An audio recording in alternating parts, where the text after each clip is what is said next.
Greetings everyone, Eric here. And so as you can see, the S&P 500 is back at an all-time high, and that's catching a lot of investors off guard, especially those on the sidelines in cash, waiting to see what's going to happen.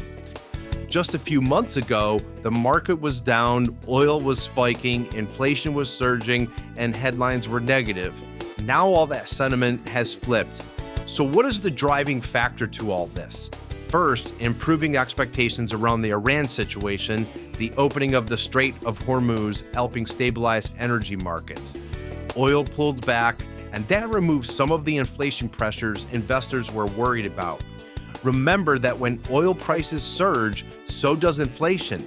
When inflation is high, it disallows the Fed to cut rates, and when the Fed can't cut rates, the markets really don't like that. Secondly, earnings season is upon us. Corporate earnings have been strong. We're seeing earnings growth well above historical averages, which tells us the underlying economy is still holding up, and we should be pretty good in that category. Lastly and third, this is just how markets behave. This year's pullback was around 9%, and historically, we see these kinds of declines almost every single year.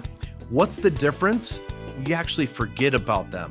This new pullback seems new, it seems real, it seems to affect us more, but really it's the same thing that's happened in the past. Volatility isn't the exception, it's really the new norm. And here's what matters most. Markets tend to recover when sentiment feels the worst. You know the old saying, it's always the darkest before dawn.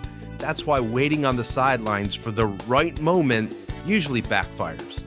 In fact, investors who wait for a bigger pullback often miss a large portion of the recovery, and that can have lasting impact on long-term returns.